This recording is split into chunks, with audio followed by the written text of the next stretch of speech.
fijen la fecha de comenzar a estudiar. Que son conocimientos básicos que sí o sí hay que saber. Y entonces hay que estudiar. ¿Ya? Isabela.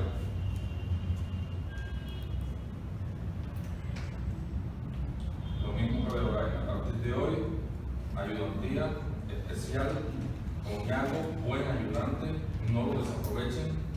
Y es para estar reafirmando lo que debíamos de saber ya.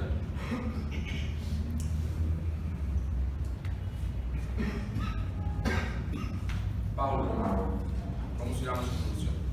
Sería los gastos cardíacos. Sería el gasto cardíaco mañana. Es decir, la función que tiene el músculo cardíaco de cuando recibe la sangre, poder hacer esto, contraerse y sacarla, ese es el gasto cardíaco. Otra función. A ver, vamos por allá, Charlie. Otra función.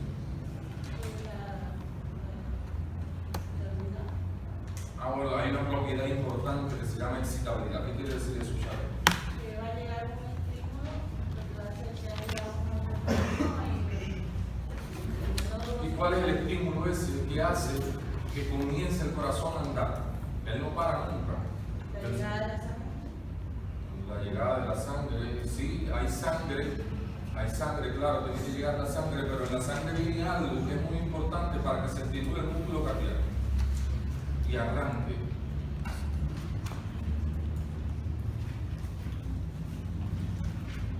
Keila, ¿qué debe estar llegando para que el músculo se excite?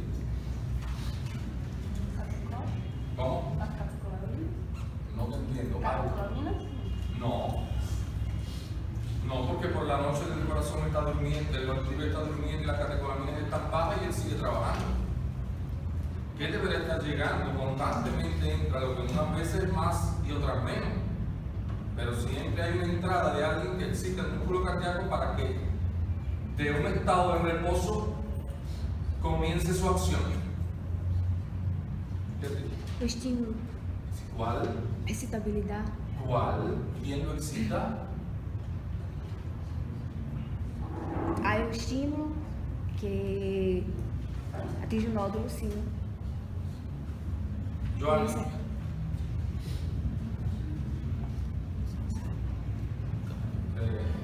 Manuela. El sodio. Los iones sodio. Recuerden que eso lo vimos en neurología, lo vimos en la sinapsis. Y para que recuerdan, sinapsis neuronal, que recuerdan que había las membranas se excitaban o se inhibían. Si entraba sodio se excitaba y si entraba cloro se inhibía. Aquí pasa lo mismo, porque en la primera clase de neurología nosotros lo vimos. No solo la neurona, sino también el músculo cardíaco. ¿Verdad? Entonces, esa membrana que está en reposo necesita la entrada de iones sodio para comenzar un potencial de acción. Y recuerden el potencial de acción y la curva del potencial de acción. Como ella va, hace un pico en la fase 0 del potencial de acción. Y es porque está entrando sodio constantemente. Y ahí aparece la onda P en el electro. Es decir, que eso es importante, la excitabilidad. Oriana, otra función importante del músculo cardíaco. Contractilidad. ¿Y por qué se contrae el músculo cardíaco? ¿Por qué el corazón tiene una fuerza contractil capaz de hacer esto para poder garantizar un gasto? ¿Pero por qué él es capaz de hacer esto?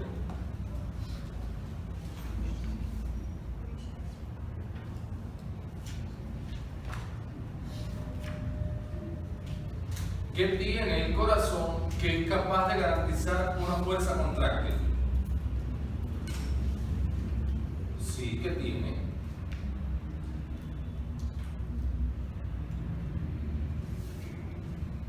Roger.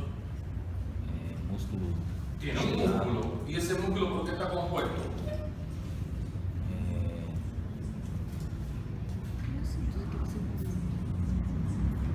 Miocito, ¿no? Es un músculo, tiene cardiomiocitos. ¿Y esos cardiomiocitos qué tienen en su interior?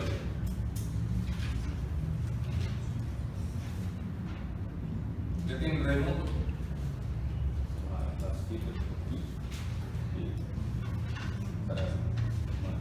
Claro, todo esto va unido. Pero lo que yo quiero es que ustedes sepan que el músculo se contrae porque tiene algo. Porque porque si no tuviera ese algo no podría contraerse. ¿Qué tiene, muchachos? Cardiomyopathy. Tiene la unidad funcional del cardiomiocito del sarcómero. ¿Y qué tiene? Calcio y entra a la célula para promover la contracción celular. Y el calcio que está en los tubos T entra y favorece la contracción, pero ¿qué tiene el músculo? Células especializadas. No, bueno, células especializadas, estoy pensando en sistema citoconductor. No. ¿Qué tiene el músculo que garantiza? Sí, la fibra, el cardiomiocito. ¿Qué tiene dentro que garantiza que cuando se unan venga la contracción? Con el calcio que está entrando. Actina y miosina, proteínas contráctiles. No, sarcómero es la unidad funcional. Pero te estoy preguntando, entonces yo quiero que tú me llegues a eso. Porque sarcómero, si yo le pregunto a cualquiera qué es lo que es el sarcómero, puede que no sepa. Y ellos tienen que saber que el sarcómero es la unidad funcional del cardiomiocito y que está constituido por actina y miosina, que cuando se unen y entra calcio, garantizo que me contraiga. Ya, explícame. Yo no tengo algunas de todo tipo de ángulos, la verdad que no me acuerdo muy bien, no perfectamente. Pero aquí lo tengo dividido en relación a la película derecha. Esta es la clavada superior, clavada inferior, la película izquierda, el ventrículo derecho, el ventrículo izquierdo. Esta viene a ser la pulmonar, la sangre va hacia los pulmones, luego viene por la vena pulmonar, que viene a ser la de aquí. Alguien trae un marcador más fuerte por ahí. Yo he olvidado buscar un marcador.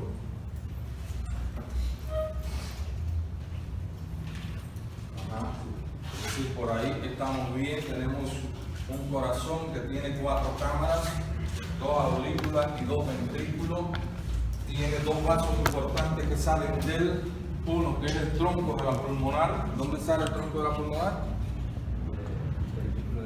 Del ventrículo derecho. Y el otro vaso importante, la aorta, ¿de dónde sale? Del ventrículo izquierdo. ¿Qué más? Ahí sale la aorta. ¿Qué más? Luego se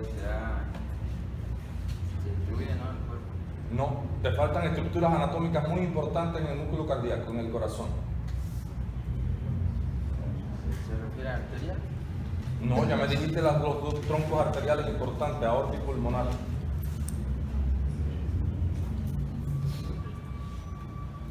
El sistema de conducción.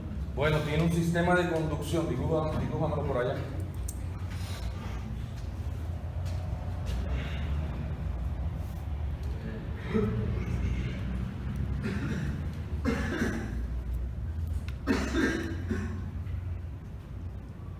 Este viene a ser el nódulo sinusal, el nódulo auriculoventricular, fibras internovulares, fibras de aquí, derecha e izquierda, y esta la aquí viene a ser la fibra de aquí. Ya. Te sigue faltando, en el corazón siguen habiendo cosas.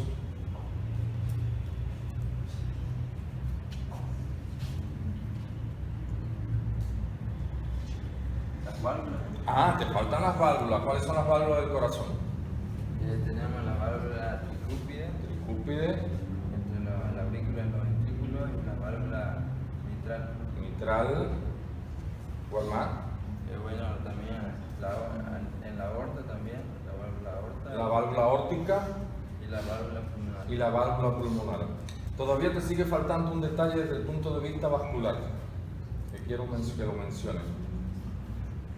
Las coronarias. Las coronarias, ¿verdad? La circulación del corazón. ¿De quién son ramas las coronarias? De la aorta. De la aorta. ¿Y quién irriga el pulmón?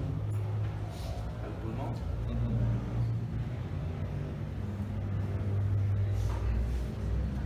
Ay, qué pregunta. ¿Quién me dice? Pregunta importante. ¿Quién irriga el pulmón?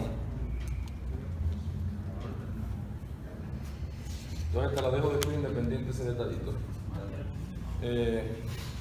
Rocha, en este papelito, anótame por aquí los estudios independientes que voy dejando. Entonces, no lo borro. Entonces, hoy vamos a estar trabajando, culminando la clase que empezamos ayer, que era, ayer estuvimos hablando de algunos elementos esenciales de la insuficiencia cardíaca.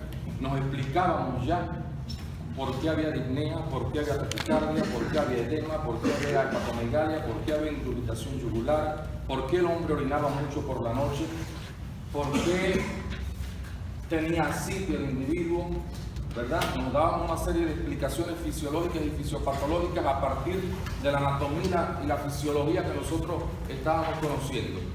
Bueno, para llegar a la contracción que mencionaba Poliana, recuerden que este sistema, aquí a Giovanni le está faltando un haz internodal, porque son tres, el anterior, el medio y el posterior, son tres haces, y está el haz de Marshall que me transmite conducción a la aurícula izquierda, porque si no la aurícula izquierda no conduce. Te estaría faltando aquí que la rama izquierda del haz de Hill tiene un fascículo anterior y un fascículo posterior, ¿verdad? Y que tiene fibras de Purkinje. Pero para que se produzca la contracción aquí abajo, ya al final, la despolarización completa de la masa ventricular, yo necesito que se excite, pero que haya un automatismo y que se conduzca, ¿verdad? Esas eran las cuatro propiedades básicas. Y ustedes me decían que para que eso funcionara, decía por acá Giovanni, o Manuela, no sé, o Charol, que necesitaba el corazón que le llegara sangre. Claro, le tiene que llegar sangre. ¿Y cómo se llama esa función? ¿Cómo se llama la entrada de sangre por la cava superior y la cava inferior? No. No. No. No. Retorno venoso. Es decir, este es el retorno venoso y este es el gasto cardíaco. Son dos propiedades importantes. A él le llega una cantidad X de sangre y él saca una cantidad X de sangre. Y entonces, cuando se me ponen esas tres mujeres así de frente, eso es mortal. Marta Liliana, Karen y Kelly. Karen y Kelly. Marta,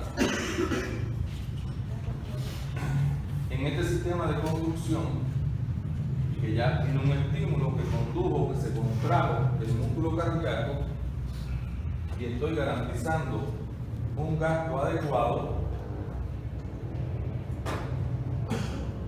hay dos funciones importantes. Fíjense que el libro luego me menciona la palabra propiedades, luego me dice funciones, pero a mí lo que me interesa realmente es que ustedes entiendan los conceptos. Sea una propiedad, sea una función, sea una característica.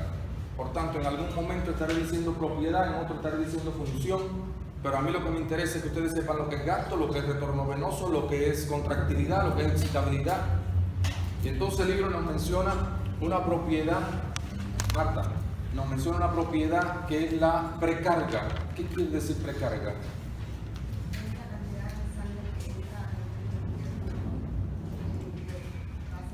¿Y al derecho no?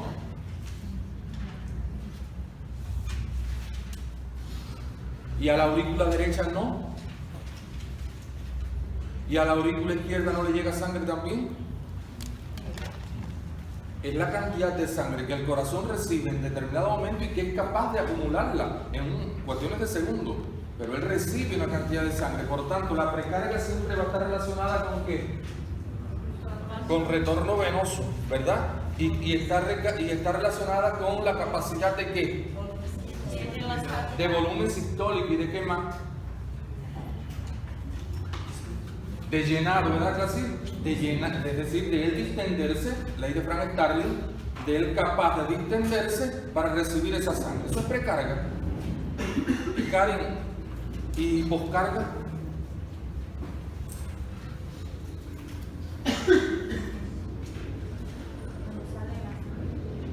Cuando sale la sangre, y para salir la sangre, ¿qué tiene que hacer el músculo?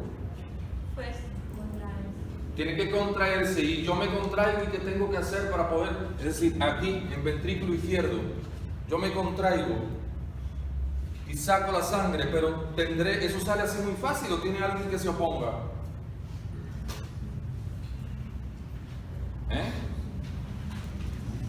¿Quién se opone?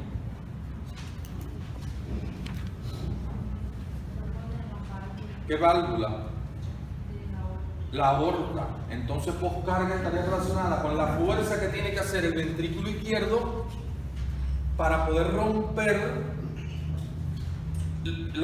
la fuerza, valga la redundancia, que le está ofreciendo la aorta por delante, ¿verdad? Este es el ventrículo. Este es el ventrículo, vamos a imaginar que todo esto es ventrículo y que la aorta está aquí. Ella ahí, que es una cavidad chiquitica, le está ofreciendo una fuerza, no quiere abrirse, y él tiene que contraerse duro para que se abra. Cuando el ventrículo rompe esa capacidad, esa resistencia que le está ofreciendo la aorta, eso se llama poscarga. Lo mismo le pasa al derecho. Cuando el ventrículo derecho rompe la resistencia que le está ofreciendo la pulmonar, eso es poscarga también. Claro, esos dos conceptos, precarga y poscarga: retorno venoso, gasto cardíaco, excitabilidad, automatismo, conductividad y contractilidad. Esos conceptos tienen que estar bien claros para poder seguir entendiendo lo que estamos hablando. Doctor, ¿podría definirlo la poscarga como la fuerza que se opone al volumen de eyección? Claro, la fuerza que se está poniendo, la fuerza que se opone al volumen de eyección. Claro, es la fuerza que la aorta está haciendo, en ese caso, se está oponiendo al volumen eyectivo del ventrículo izquierdo. Sí. Entonces, teniendo en consideración esto, seguimos por esta línea. Si yo te preguntara cómo tú clasificarías a un paciente que tenga insuficiencia cardíaca, ¿qué tú me dirías? Es que insuficiencia cardíaca va a depender de otras etiologías, de otras causas, de otras enfermedades.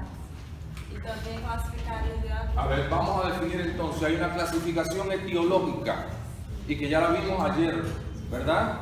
Donde yo les puse acá, y lo que tuvimos de práctica, les di un papel, todas las causas o varias de las causas que producen insuficiencia cardíaca, ¿verdad? Hay una clasificación etiológica y esto se corresponde con el síndrome. Con el síndrome. Por tanto, cuando yo discuto un síndrome, tengo que ver etiología. Bien, vamos por acá. Raimundo, otra clasificación.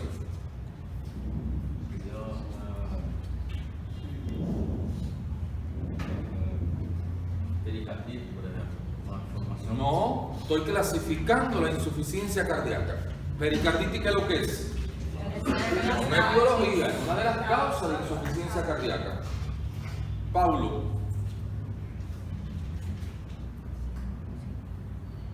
Raimundo y Paulo, unidas con Isabel y para la ayudantía. Anótame por ahí atrás, Rocha, pon ayudantía y ponme esos 4 nombres: Raimundo, Paulo, Isabel y Eveloraine. Ana Clara. Anótame a Ana Clara ahí también, que no se me confíe. Grace. Insuficiência cardíaca vai ser conjunto de síntomas e signos que vai ocasionar a síndrome da insuficiência cardíaca. ¿Cómo tú clasificarías un paciente que te llega con disnea, con taquicardia, con crepitante, con muchas cosas? ¿Cómo tú lo clasificarías? ¿Ustedes creen que todos los pacientes en insuficiencia cardíaca se manifestarán igual? No debe ser igual. Por tanto, por eso existen clasificaciones.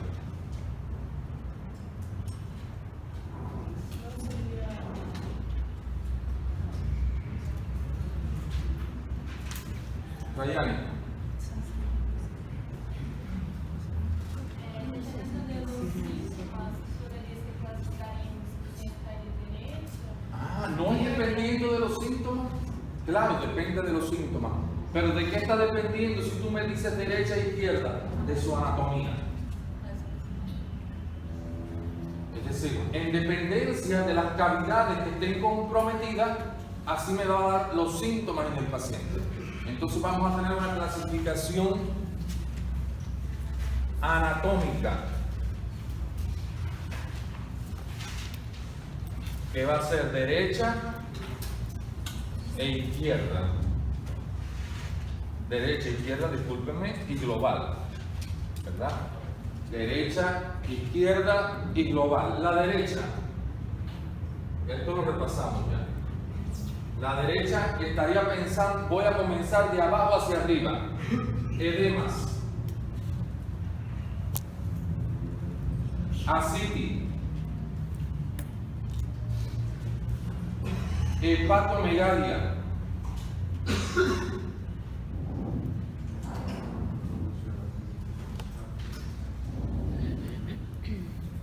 reflujo hepatoyugular, aprieto y se congestiona el cuello.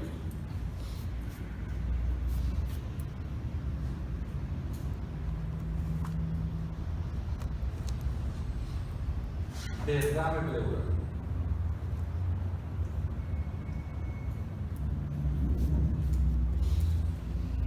Es decir, que cuando yo tengo un paciente con esta clínica, me estoy ubicando que el predominio del daño debe estar sobre todo en aurícula y ventrículo derecho.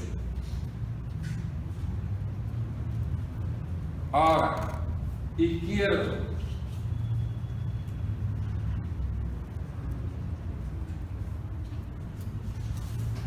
Disnea, crepitante,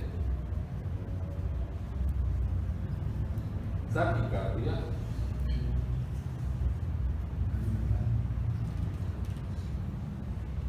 ritmo de galope,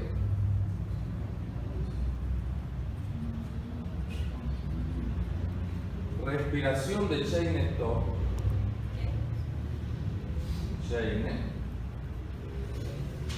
Stop.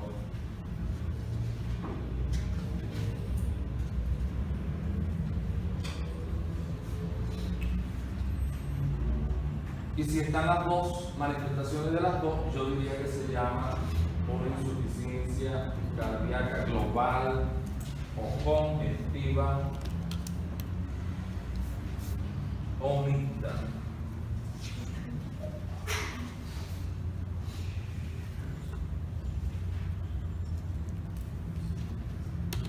¿Qué dice la última? Respiración de Chain-Stop. ¿Qué es? ¿Quién me dice qué es lo que es la respiración de Chain-Stop?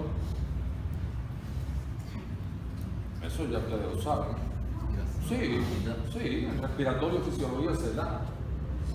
Vamos, Julián. Cuando la persona comienza a respirar, ahí está bajado. Es decir, que la respiración de Chain-Stop es un trastorno del ritmo respiratorio. Ponme ahí a Manuela estudiar los trastornos del ritmo respiratorio. Entonces, Chain-Stop es esto: inspiración profunda, expiración, apnea. Inspiración, apnea. Tengo un paciente con un accidente vascular encefálico o con una insuficiencia cardíaca y cuando le estoy pasando visita, le miro el abdomen y veo que no respira. Hay paro. Si no respira, si la barriga no se mueve, pienso que está en paro, ¿verdad? Pero de momento empieza hasta que llega un pico máximo aquí y se va apagando y vuelve a caer en apnea. Y empieza de nuevo y arranca y se va apagando y vuelve a caer en apnea. Está en respiración de Chain-Stop. Y eso tiene que ver, Manuela, te lo vas a revisar bien por el Guyton y por toda la literatura que tú quieras, tiene que ver con el centro respiratorio y su estimulación por el CO2. Es decir, tiene que ver con el CO2. Entonces vamos a revisar eso para que nos orientes a todos en relación con él. Pero es un tema, muchachos, que se dio en fisiología. Entonces, claro, con esta clasificación, es decir, derecha, izquierda. Si tiene de los dos, global, congestivo, mixto. Ahora, esta clasificación no queda aquí. No queda aquí.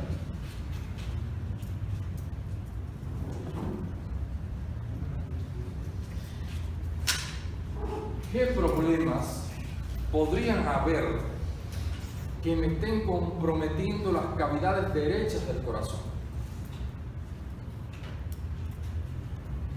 ¿Qué problemas pudieran haber que me estén... ¿Cómo? Infarto del derecho. Claro, un infarto de ventrículo aquí Una insuficiencia cardíaca derecha, ¿verdad? ¿Qué más? Hipertensão pulmonar. Arritmia congênita. Cardiopatía congénita de esta válvula, ¿verdad? Me pueden comprometer esta cavidad. Estenose pulmonar. Claro, cardiopatía congénita o adquirida. Shunt pulmonar. La Shunt pulmonar es una condición, no es una entidad como tal, es una condición. Shunt pulmonar es una condición. Ustedes lo mencionaban por ahí, que es la que yo quiero porque es la más frecuente. Hipertensão pulmonar. Hipertensión pulmonar. Ahora, ¿qué con hipertensión pulmonar es una condición también? Cardiomegalia. No, cardiomegalia es corazón grande. Déjame preguntarte. ¿Qué condiciones podrán hacer que los vasos pulmonares se pongan tensos, que estén hipertensos?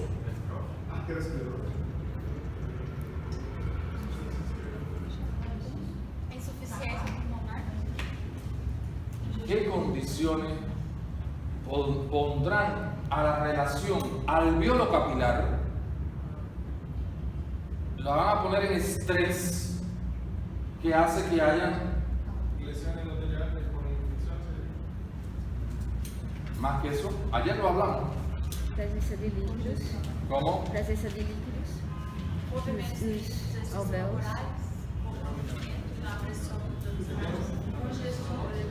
A congestão. Ayer lo dijimos. Edema agudo de pulmão. No.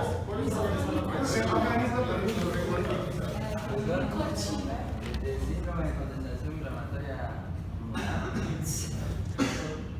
Es decir, yo tengo un paciente que tiene las manifestaciones derechas, todo de derecho, nada de izquierdo, todo de derecho.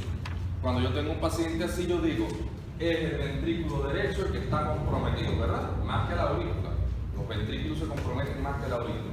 Y si es el ventrículo derecho que está comprometido, que él está trabajando mucho y se está haciendo insuficiente, es porque por detrás aquí debe haber algún compromiso, ¿verdad? Es decir, aquí tengo el tronco de la pulmonar y aquí tengo el pulmón. Entonces, si yo me pongo grande aquí y me hago insuficiente, es porque lo que está por acá debe haber algún compromiso ahí. Fibrosis alveolar por deficiencia de carbohidratos, por la nicotina, por Entonces, yo quiero que ustedes no se les olvide que el fumador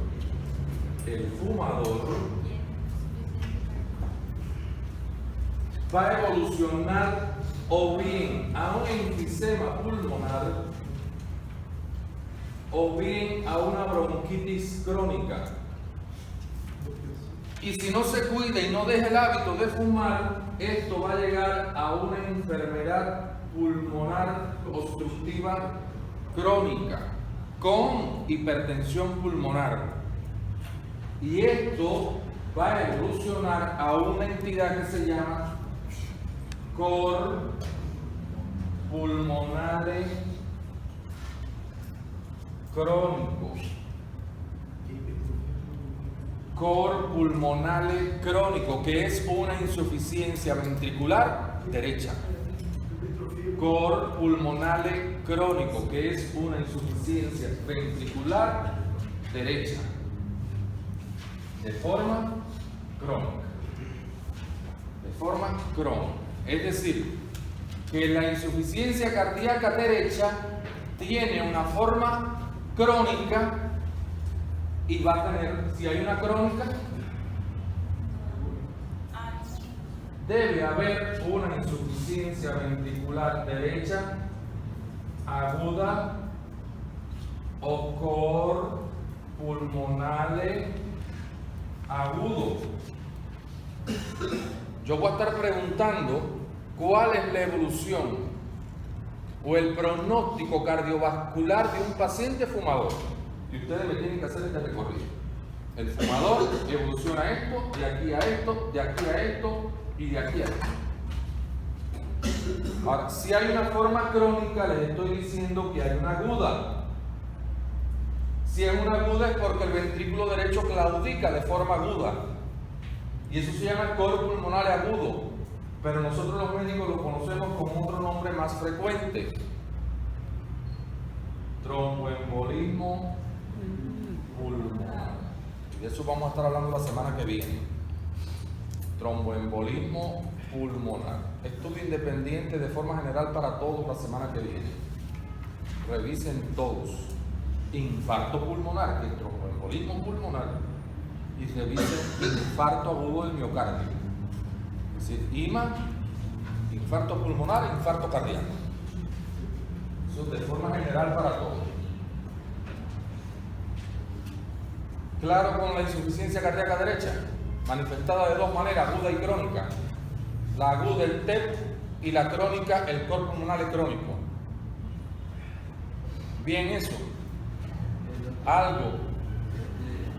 Yo estaba leyendo también que la insuficiencia cardíaca fue en un concepto dice que es un síndrome clínico que es un rollo de la bomba.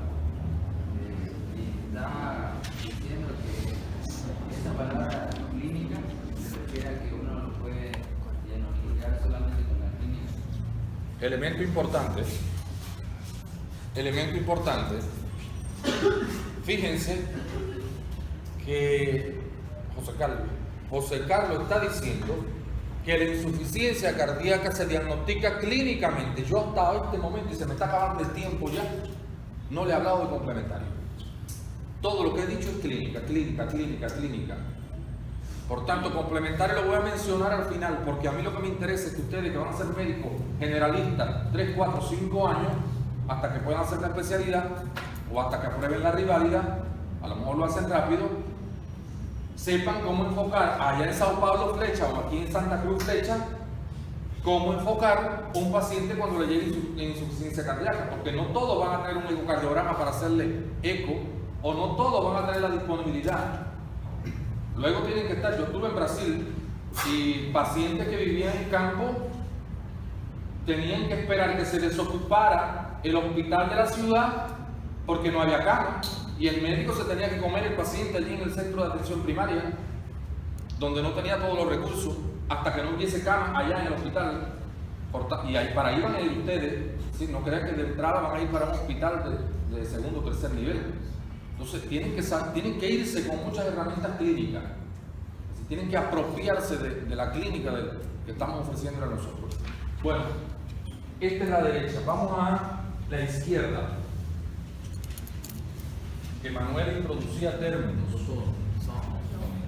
Essa EPOC evolui primeiro para essa cor pulmonar aguda. Te voy a quitar 5 puntos del examen, háblame en español. Essa evolução do fumador, essa EPOC, pulou pulmonar agudo. Crónico, cor pulmonale crónico, fumador, enfisema y bronquitis, da EPOC y de aquí cor pulmonale crónico. Sempre para o crônico. Siempre para el crónico. Siempre para el E crónico. este agudo aparece como. Vamos a estudiar la semana que viene, que es el tromboembolismo pulmonar. Y por eso lo estoy mandando a estudiar para que ustedes tengan la idea cuando yo esté hablando. Muchachos, la formación por competencia tiene la ventaja de que yo estoy orientando infarto cardíaco, infarto pulmonar. Ustedes se van a leer el contenido.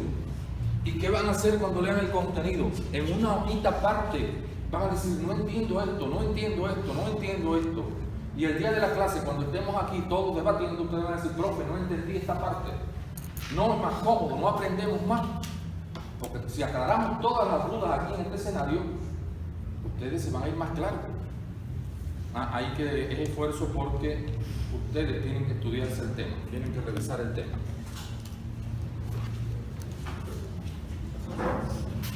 Entonces, de izquierdo, ya vimos cómo clasificar cuando venía con edema, citis, de forma aguda o de forma crónica.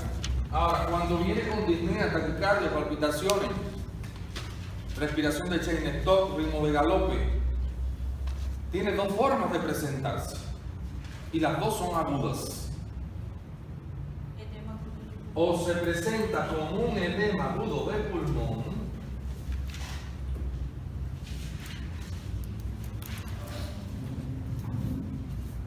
o se presenta como un pseudoasma cardíaco.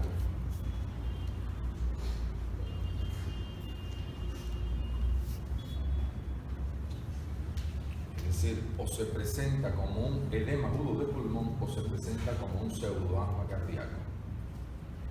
Entonces, el hombre con, miren para acá, edema agudo de pulmón, ya yo les decía en alguna de las clases que es un cuadro aparatoso, grave. Para mí cuando hice emergencia era uno de los que más me estresaba, porque parece que se te va a morir el paciente, porque viene con una falta de aire tan intensa, botando espuma rosada por la boca, con una frecuencia cardíaca por las nubes, pálido, frío, sudoroso, un familiar que te está mirando con los ojos así, el hijo con los brazos así, que tú dices, te va a hacer así de momento, y tú tienes que estar bien claro con lo que vas a hacer. Entonces, cuando te llega un paciente con una disnea intensa, botando espuma por la boca, taquicárdico, pálido, frío, sudoroso, en mi cabeza viene un diagnóstico rápido. Esto es un infarto que está con un edema agudo de pulmón. Si es menos lo que tiene, mucho mejor. Pero no olvidarme que así viene el infarto complicado, en edema agudo de pulmón. Lo ausculto y está con crepitantes en las bases. Y no han pasado 5 minutos si yo no lo diagnostico. Si lo diagnostico, empiezo a tratarlo. Si no lo diagnostico y ya los crepitantes están aquí, va para arriba y se llaman crepitantes en marea montante. ¿Saben lo que digo los brasileños? Marea de mar. Se les llama así los libros. Crepitantes en marea montante. La marea que va subiendo, ¿verdad? Crepitantes en marea montante. Porque estaban en la base, ya están aquí, y a los 10 minutos están allá arriba. Entonces diagnostiquémoslos porque se nos muere el paciente. Entonces ese es el edema agudo de pulmón. Un paciente muy crítico, muy complejo. ¿Y en qué se diferenciará? Vamos a ver la lógica matemática de Jairo. La inteligencia lógica de Jairo. Jairo, ¿y en qué se diferenciará del pseudoasma cardíaco este? Porque los dos el daño es izquierdo. ¿En qué se diferenciará?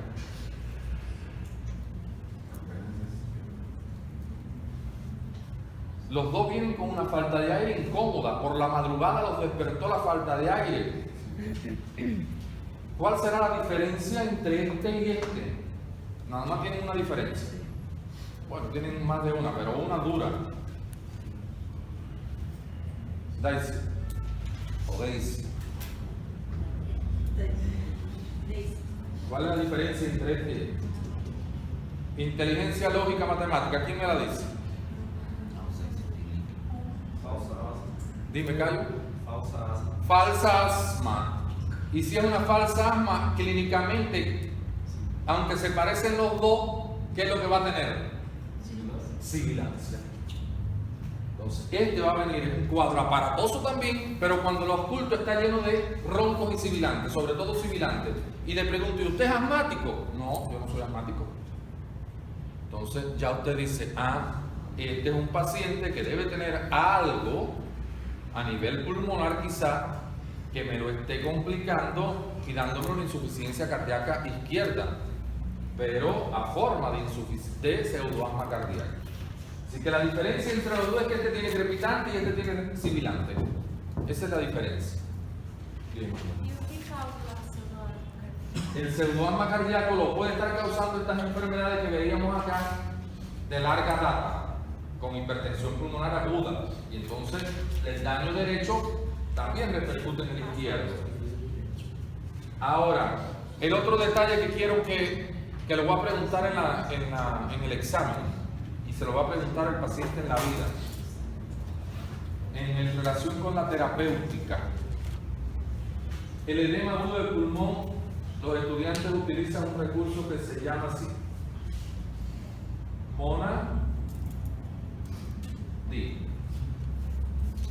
morfina, oxígeno, nitroglicerina, quitamos es aspirina. Si es un infarto se le pone, y diuréticos del tipo de la furosemida.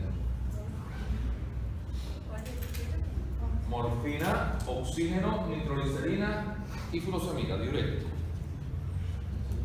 Mi profesor de tercer año, así como yo estoy aquí, el profesor que yo tenía aquella época, no hace mucho, unos 10 o 15 años, decía, descargue, él decía,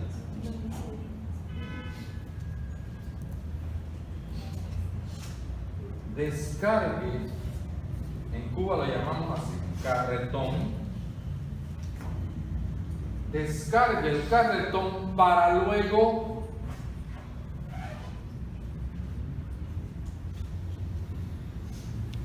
fustigar al caballo. Vamos a interpretar esto. A ver, Clasir, interprétame eso. Descargue el carretón. ¿Saben los brasileños lo que quiere decir esto? Descargue el carretón, carreta, para luego fustigar, darle al caballo, ¿no? Caballo sí saben. ¿Qué querrá decir eso?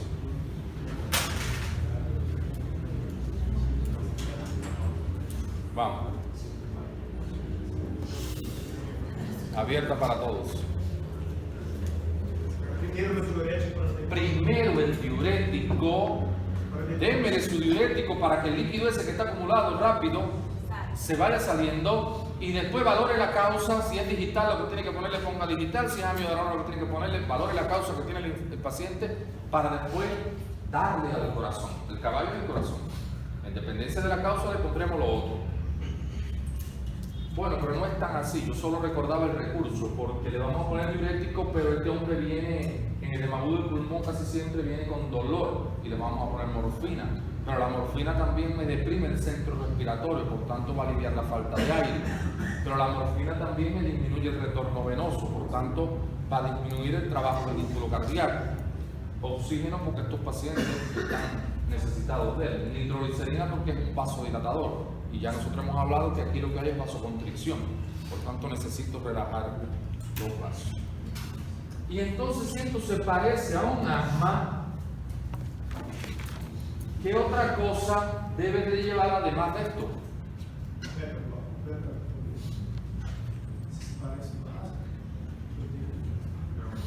Broncodilatadores, ¿verdad? Entonces le voy a poner teofilina. ¿Y qué otra cosa se utiliza en el asma? No, salbutamol no. Se utiliza en el asma salbutamol, pero aquí no. Esteroide, ¿verdad? Entonces, además de esto, en el pseudoasma, como tiene sibilancia, le voy a poner aminofilina o teofilina y le voy a poner hidrocortisona, prednisona. Es decir, colocar a leite. además de esto, sí, porque está insuficiente el corazón sí o sí. Lo que tiene una causa generalmente es respiratoria. Claro, esta clasificación, derecha e izquierda, fíjense que es grandona.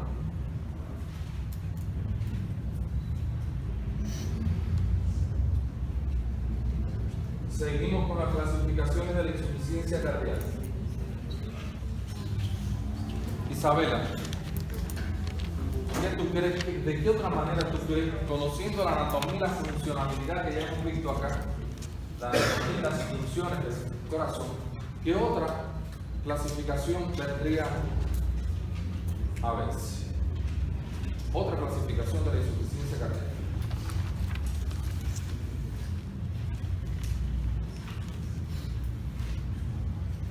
¿Quién me dice?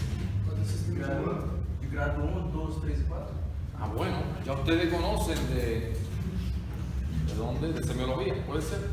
Es decir, que los semiólogos siempre enseñan que la disnea se clasifica en 4 grados. Y nosotros utilizamos esa clasificación para clasificar una clasificación pronóstica. Lo estamos poniendo aquí. Clasificación pronóstica. Y el pronóstico lo van a dar los síntomas cardinales de la esfera cardiovascular. Náyila, ¿cuáles son los síntomas cardinales de la esfera cardiovascular? De la esfera cardiovascular. Sería a presión arterial. No, eso no es un síntoma, eso es un signo.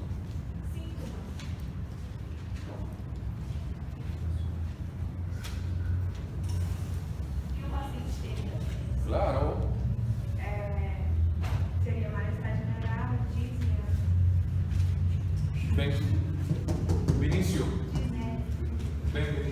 Ven, Naila, explícame aquí, dime los síntomas cardinales de la esfera cardiovascular. Anótame a Vinicio ahí. Mariana. Dolor precordial.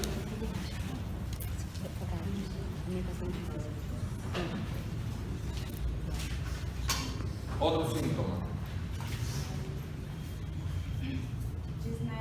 Disnea. Y el otro síntoma. Ya lo vi aquí. ¿Cuál es el otro? La palpitación. Hay algunos libros que nos ponen el síncope. Algunos libros ponen un cuarto síntoma cardinal, el síncope, desmayo, hipotimia. Pero sobre todo estos tres yo voy a estar evaluando. Y sobre todo de estos tres, la disnea. Es decir, sobre todo yo voy a estar evaluando para ver desde el punto de vista pronóstico cómo evoluciona mi paciente.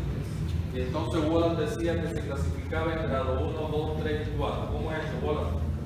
A de grado 1, doutor, é porque eu estou fazendo um exercício e me sinto que estou cansado, mas eu penso que é normal da atividade, de grado 1. A de grado 2, eu estou correndo e sinto um cansaço pouco a pequenos esforços.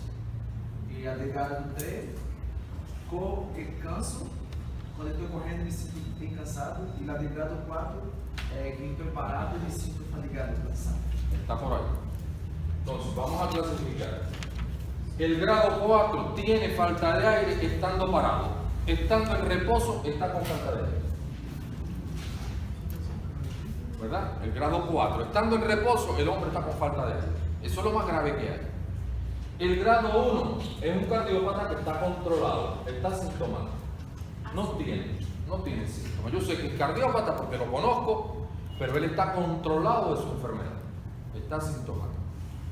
No tiene falta de aire. El grado 2 tiene disnea a los moderados y grandes esfuerzos. Si yo le digo que suba 2 pisos en el edificio, le da falta de aire. Pero si le digo que suba 1 piso, no le da falta de aire. Moderados y grandes esfuerzos. Y el grado 3 es el que tiene disnea a los ligeros esfuerzos. Nada más subió 2 escalones y ya está con falta de aire. Ligeros esfuerzos. ¿Claro eso? Es decir, que asintomático y en reposo. Y de ahí moderados y grandes y ligeros. Es lo que hace diferente uno del otro. Ahora miren acá. ¿Qué importancia tiene esto? Que yo veo un paciente el primer día en mi consulta y lo clasifico como un grado 3. Porque él me está diciendo que nada más de subir 3 o 4 escalones al segundo piso ya está con falta de aire. Y yo eso lo interpreto como que es grado 3, porque es un ligero esfuerzo. Yo le adecuo el tratamiento, le restringo una serie le modifico el estilo de vida y le pongo el tratamiento adecuado hasta donde yo lo considero. Y le digo, dentro de 15 días venga. Y cuando él viene dentro de 15 días, que le pregunto, dice, médico, estoy muy bien. Ya subo el piso completo y no me da falta de aire. ¿Qué usted dijo? El corazón, desde el punto de vista funcional, está trabajando mejor. ¿Qué hago? El grado 3 lo paso al grado 2. Entonces, qué bueno, porque es una clasificación que pronóstica, me ubica. Cuando yo veo 2 o 3 veces al paciente en el año, me ubica sin tener que hacer un eco cómo está mi paciente, porque clínicamente me lo está diciendo. O lo contrario, a los 15 días cuando vino, médico, el tratamiento que usted me puso, discúlpeme, pero no me ha servido de nada. Ya nada más hago que pararme y estoy con falta de aire. ¿Qué pasó el paciente? Pasó a un grado 4. Entonces está peor la cosa. Evalúe de nuevo, ingrese al paciente, internelo, haga el estudio, porque algo anda fallando. Entonces es una clasificación pronóstica. Seguimos con las clasificaciones. ¿Qué otra clasificación ustedes creen que haya? Em relação ao automotivo, se o nosso fusão não demanda estímulo também. Háblame español, Brasil. Se o nosso fusão não manda estímulo suficiente para o Ah, Não é gasto cardíaco. entonces debe haber una clasificación que dependa del gasto cardíaco. Entonces vamos a clasificar al paciente con gasto cardíaco.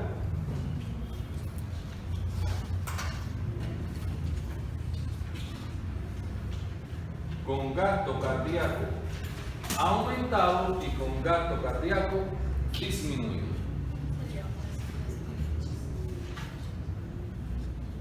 Entonces, vamos a imaginar que yo tengo a mi abuelo con diarrea. ¿Cómo sería? ¿Ah? ¿Cómo sería? Clasificación de acuerdo al gasto cardíaco. Sí.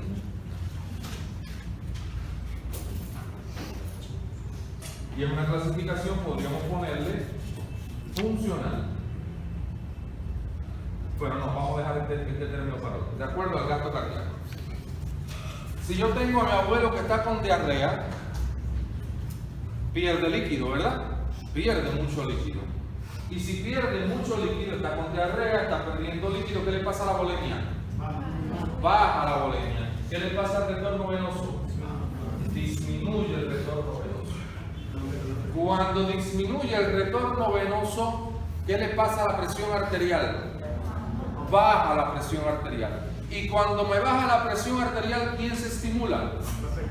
Os varoreceptores. Simpático, reflejo varoreceptor. ¿Qué es lo que hace? Se estimula el simpático. Si se estimula el simpático, Catecolamina. salen catecolaminas. ¿A quién buscan? Ah, você Al receptor. Alfa. En este caso, beta. Y si va al receptor beta, al nodo sinusal, me aumenta la frecuencia. Aumenta todo por aquí, como decía Glacir, y me aumenta el gasto cardíaco. ¿Para qué? Para mejorarme a mi paciente, porque él tenía un gasto bajo. Pero por otro lado, se une a los receptores beta, ¿verdad? No, aquí están los beta. Se une a los receptores alfa. Y si se une a los receptores alfa, hay vasoconstricción. ¿Y la fórmula de TA cómo era? TA es igual.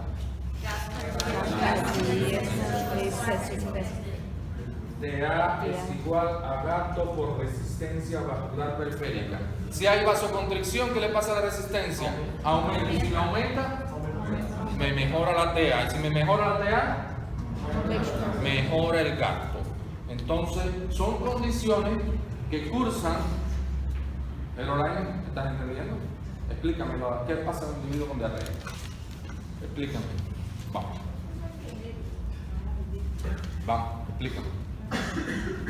Explícame, no me digas más un no, porque estás ya primer parcial sin derecho.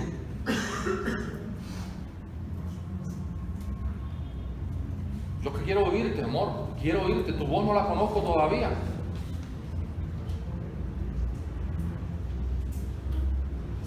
¿Entendido esto?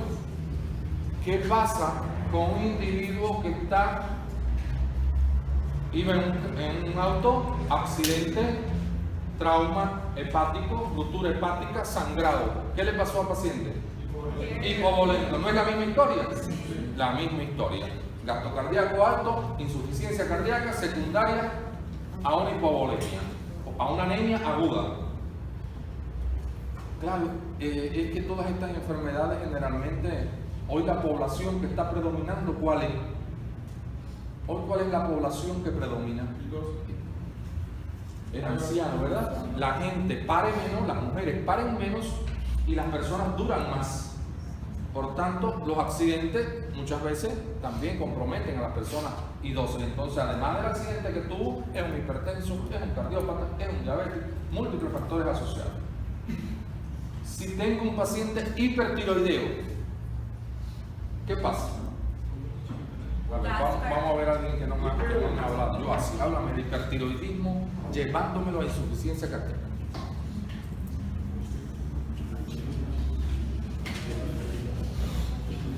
Porque yo les di hipertiroidismo a ustedes y nos explicábamos en aquel momento por qué había taquicardia.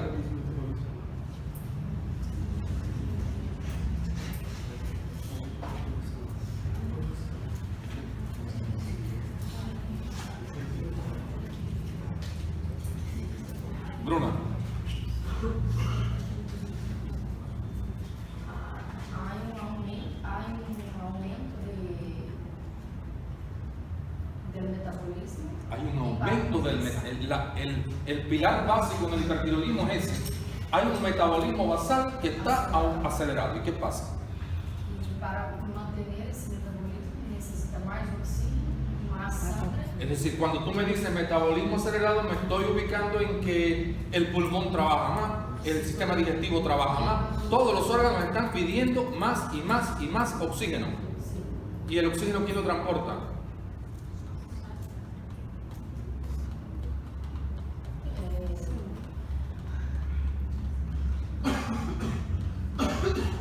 ¿Quién transporta el oxígeno?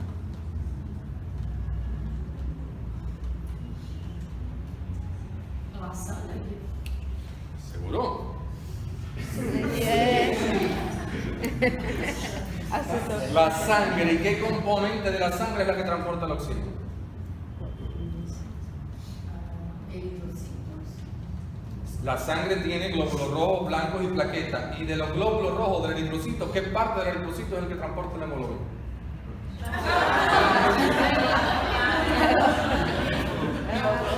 ¿Verdad? Entonces, en este paciente hipertiroideo tengo un metabolismo tan grande que estoy necesitando tanto oxígeno, por tanto voy a decirle al corazón que trabaje más de lo normal porque todo el mundo me está pidiendo sangre a gritos, porque necesitan oxígeno para acelerar su metabolismo. ¿Entendido eso? Entonces llega el momento en que el corazón dice, oye, ya no puedo más. Me estás pidiendo demasiado, todo el mundo pidiéndole, T3 y T4 circulando y el metabolismo aceleradísimo. Y el médico no se da cuenta que los ojos se le están saliendo al paciente, que tiene un bocio de este tamaño, que está taquicárdico, ¿verdad? Que tiene un temblor fino, que está flaquito porque el metabolismo está muy acelerado. Lo que hace falta era diagnosticar al hipertiroideo, ponerle tratamiento y chirrin la historia. El hombre se controla enseguida porque le bajo el metabolismo, le contrarresto el efecto del T3 y T4. Si tengo un cáncer óseo, un paquete que estoy formando mucho hueso, estoy necesitando mucha sangre también. Es decir, que serían algunas condiciones con gasto cardíaco aumentado. Una embarazada que tenga algún factor de riesgo más o menos por ahí calladito, empieza a crecer el niño, no demanda más cantidad de sangre. Si tenía una valvulopatía en un grado 1 ligerita, ahí mismo sale la valvulopatía y se descompensa. Si era una hipertensa que estaba solapadita, ahí mismo sale la hipertensión a flote y se descompensa. Por tanto, el embarazo también. Y todas las otras que nosotros hablábamos ayer, el infarto, la pericarditis, la endocarditis, las valvulopatías, generalmente cursan con gasto cardíaco reducido. ¿Entendí esa clasificación?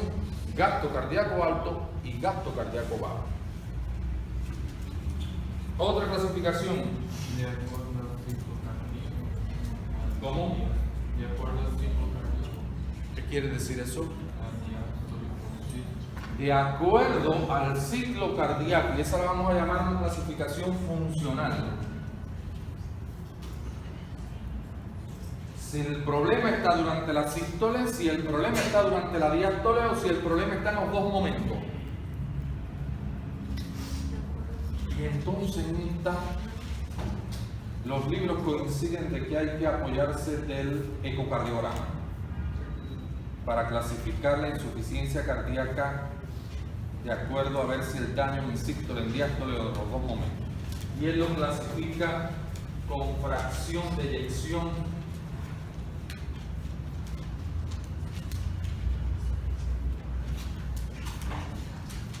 reducida, con fracción de eyección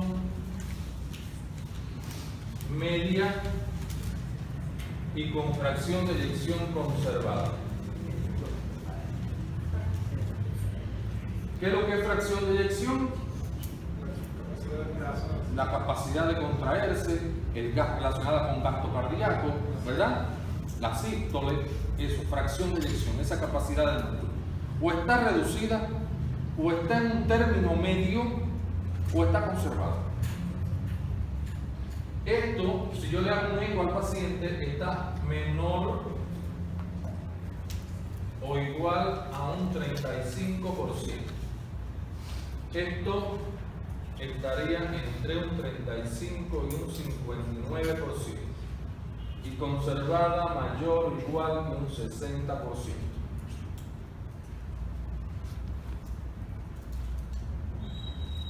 Y también le dicen rango medio, el rango medio. El rango medio. Entonces, para esto necesito un ecocardiograma. Ahora, y si estoy allá en Montero Flecha, que no tengo eco, ¿cómo yo sé que el daño fundamental es que la fracción de eyección está reducida? Si la fracción de eyección está reducida, ¿sería sístole o diástole?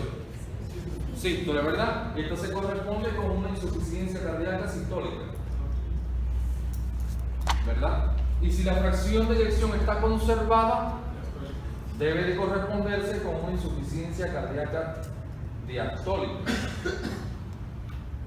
Ahora, ¿cómo yo sé, sin tener un ecocardiógrafo, que pudiera estar relacionado con un problema de sístole? A la auscultación, ¿qué habría que ocultar?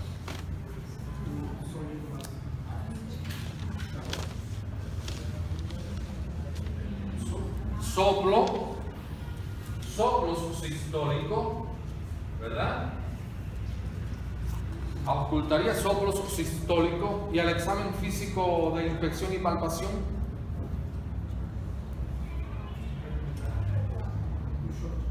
choque de la punta, ¿qué? Desplazado, ¿verdad? Tendría cardiomegalia, un choque de la punta que está desplazado. Porque si es sistólico, este ventrículo no tiene que hipertrofiarse para intentar resolver algo de sístole. Por tanto, crece para afuera, y el choque de la punta se desplaza.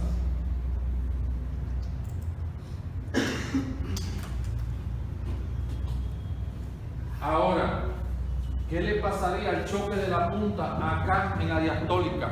¿Se desplazará? No, porque el problema no es de fuerza, el problema es de llenado, ¿verdad? Es de diástole. ¿El corazón, cuando hay un problema de llenado, crece hacia acá? No, crece para adentro, ¿verdad? Se hace insuficiente porque no le cabe todo lo que le tendría que caber aquí. Por tanto, el choque de la punta está normal y no es frecuente. Puede tenerlo porque es que estas dos muchas veces andan juntas. Cuando hay un problema de sístole, secundariamente viene el problema de diástole y viceversa. No es frecuente que haya el soplo. Ahora, el otro elemento, ¿y cuál es la condición que hace que el corazón crezca para adentro? ¿Cuál es la causa fundamental, la etiología fundamental que hace que el corazón crezca para adentro? Hay una hipertrofia concéntrica.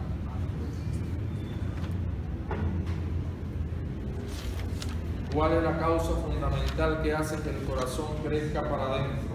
Hipertrofia concéntrica. Claro, hay una hipertrofia que va creciendo para adentro, disminuye el llenado, disminuye la diástole.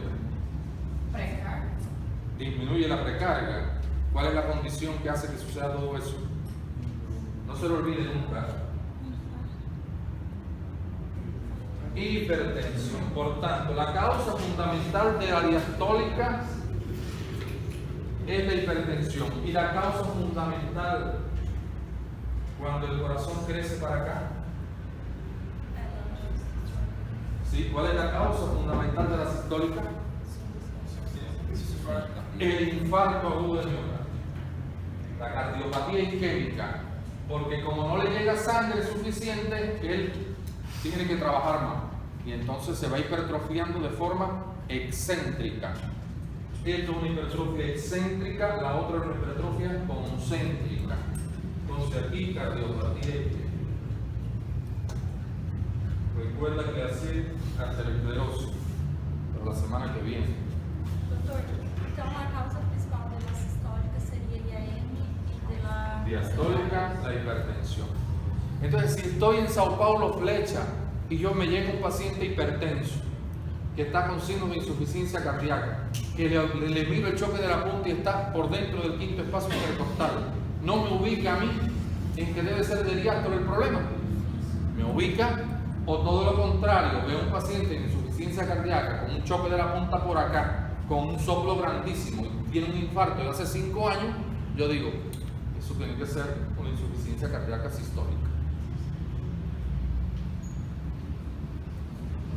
¿Y por qué es importante esto? Porque el manejo tiene un poco de diferencia. Hay similitudes entre la terapéutica. Bueno, aquí estamos viendo complementarios ya. Ecocardiografía. Si le hago un rayo X de tórax, ¿cómo estaría el índice cardiotorácico en esta? Ha aumentado, hay cardiomegalia, ¿verdad? Y en esta otra, normal, no hay compromiso del índice cardiotorácico. ¿Todos saben medir el índice cardiotorácico con una radiografía? Sí. Ya. Si le hago por tanto, estudios duros para este tipo de enfermedad, electro, rayo X y ecocardiografía. Son los estudios duros que yo tengo que manejar. Y si le hago un electro, yo no puedo encontrar un índice de Sokolov positivo que me habla de hipertrofia ventricular. Es decir, eléctricamente, los veo así que se quedaron así medio. Eléctricamente hay un signo que se llama de Sokolov, que me dice que cuando está mayor de 35 el índice tiene hipertrofia del ventrículo. Por tanto, yo con un simple electro que se hace donde quiera, yo puedo decir si el corazón está grande o el corazón está chiquito o está normal. Por tanto, yo les decía ayer que desde el punto de vista fisiopatológico había 2 grupos de medicamentos que le servían a todo el mundo. ¿Cuáles eran?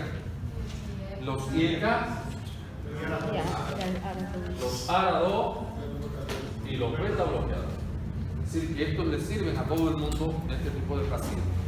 Ahora, la sistólica muchas veces por una arritmia y se beneficia mucho con digoxina. Es decir, que aquí están indicados los digitales.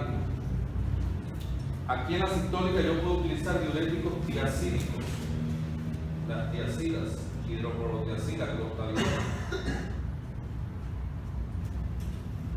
Aquí puedo utilizar los nitratos y nitritos, nitroglicerina y nitratos de isosorbide.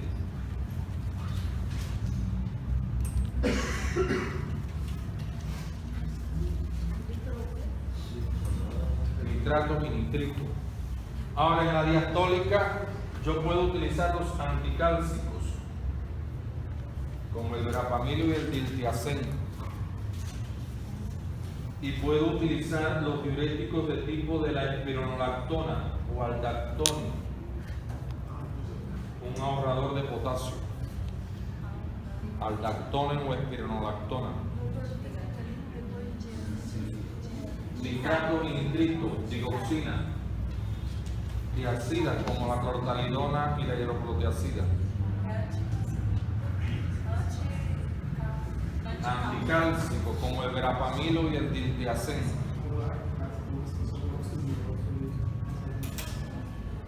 Pregunto, ya casi terminando, ¿estos pacientes se complicarán con enfermedades del cerebro? ¿Las cardiopatías se complicarán con enfermedades del cerebro? Sí, ¿verdad? Porque si un individuo está con insuficiencia cardíaca, a la larga, después que pase un tiempo y no se resuelve el problema, hay éxtasis de sangre en las cavidades. Y si hay éxtasis de sangre, se forman coágulos. Y si se forman coágulos, los mando por la circulación. Por tanto, ¿por qué será tan frecuente que el infarto sea la causa número 1 de muerte y las enfermedades vasculocerebrales estén entre la segunda y la tercera? Discutiendo con el cáncer. Porque es que están muy relacionadas el corazón y el cerebro, ¿verdad? Entonces tendremos medicamentos que me ayuden a proteger el cerebro en un cardiópata. Sí, heparina. ¿Verdad? Tenemos los antiagregantes plaquetarios y los anticoagulantes. Es decir, que a este paciente yo tengo que valorar el riesgo cerebrovascular y le tengo que poner sí o sí a todos, o bien aspirina o bien warfarina como anticoagulante, aspirina o clopidogrel, que es otro antiagregante para los que hacen intolerancia al salicilato. Es decir, que estamos haciendo prevención. Entonces, Giovanni, a manera de resumen, ¿cómo tú llegarías al diagnóstico de un paciente con un infarto, por ejemplo?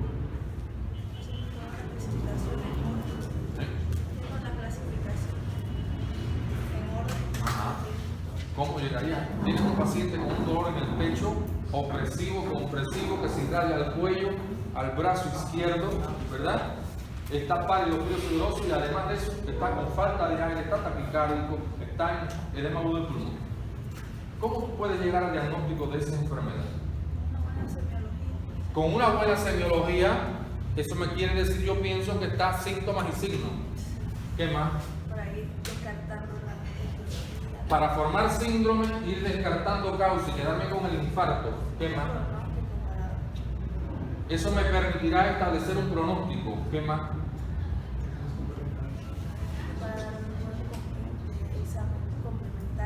Con aquella clínica que yo tengo presuntiva, le hago complementario para confirmarlo. ¿Qué más? Un tratamiento adecuado. ¿Qué más?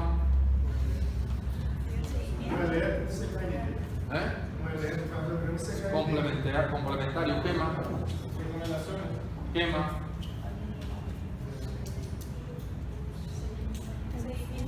¿Cómo se hace el diagnóstico de una enfermedad?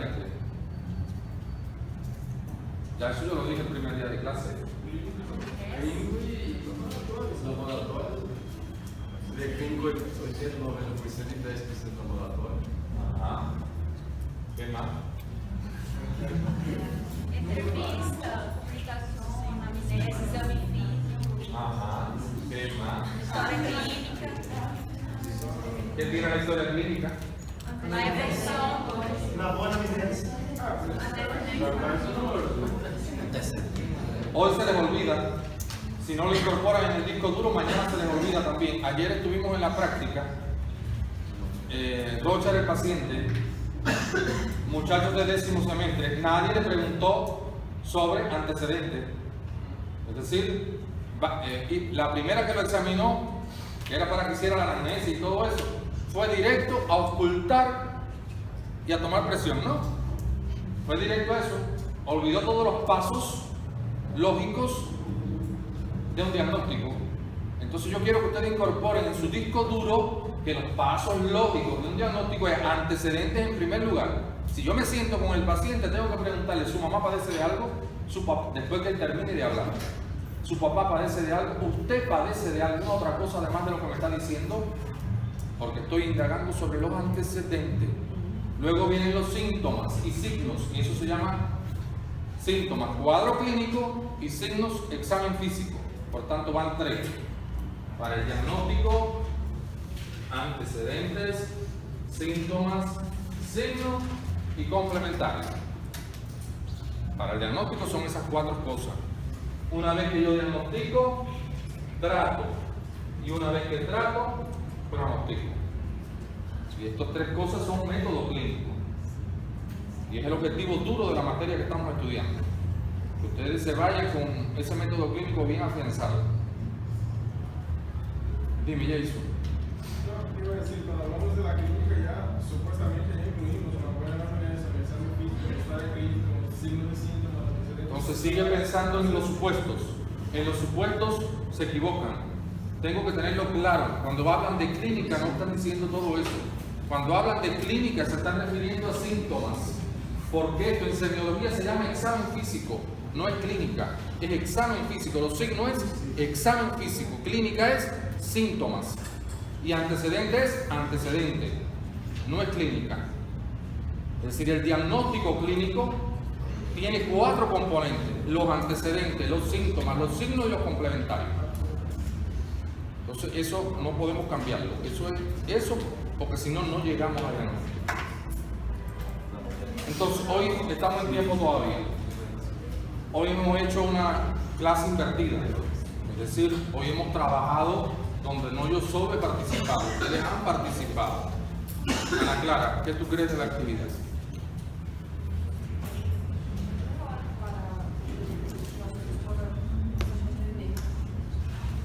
Si tuvieras que escoger hoy el método tradicional y este método, ¿con cuál te quedaría? Con este mejor. Vamos a seguir viendo lo que eran un poco reacios al método, no me acuerdo ya, creo que todos estaban convencidos.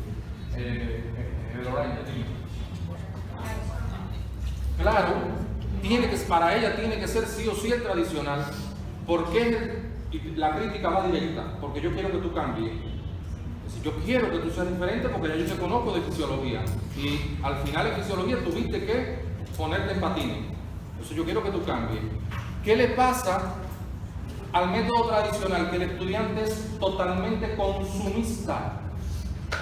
Necesito que me lo den todo masticado, que me abran la boca, que me pongan la comida y que me la empujen también. Y en este método es totalmente diferente, es interactivo. Ya ustedes, discúlpame.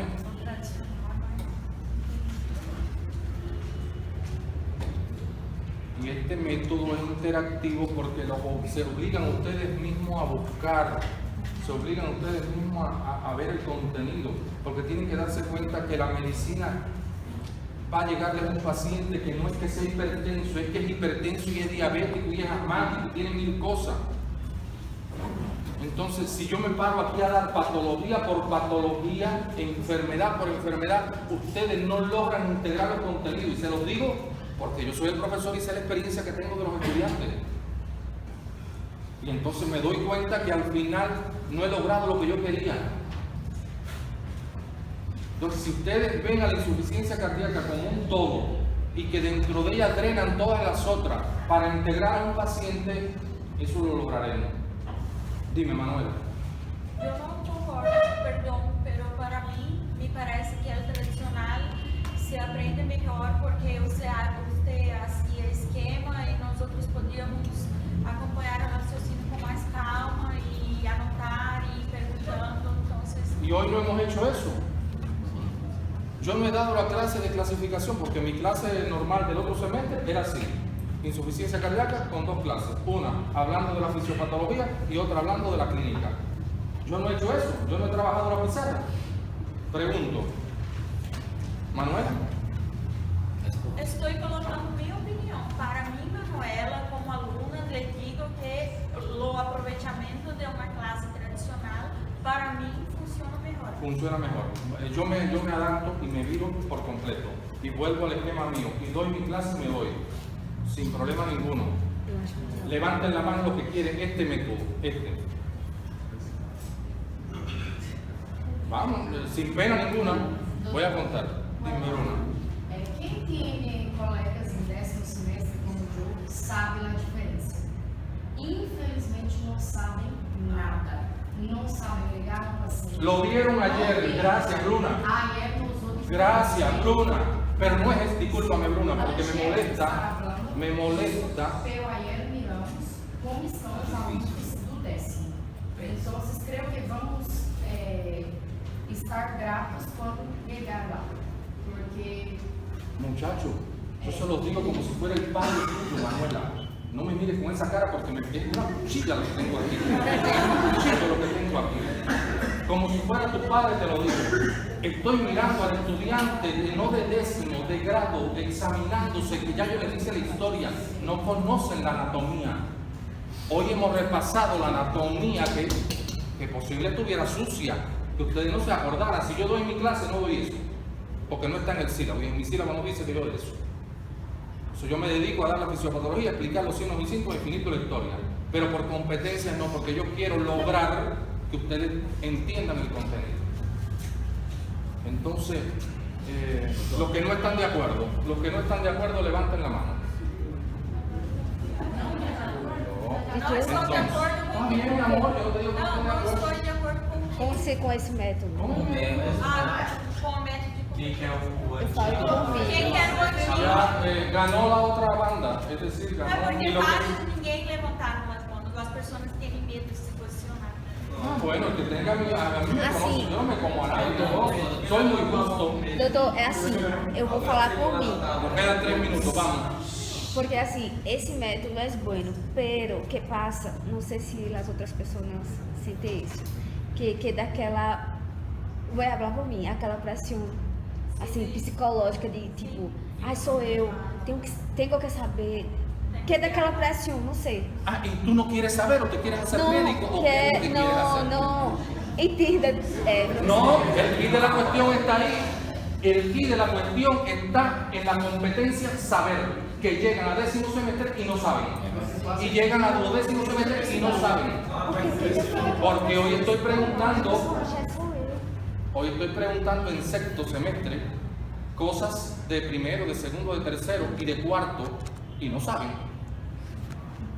Porque el método no sirve, es decir, sirve, no puedo, eso es una ley de la filosofía, de la dialéctica, ley de la negación, donde yo de lo pasado agarro lo bueno, lo incorporo al día de hoy.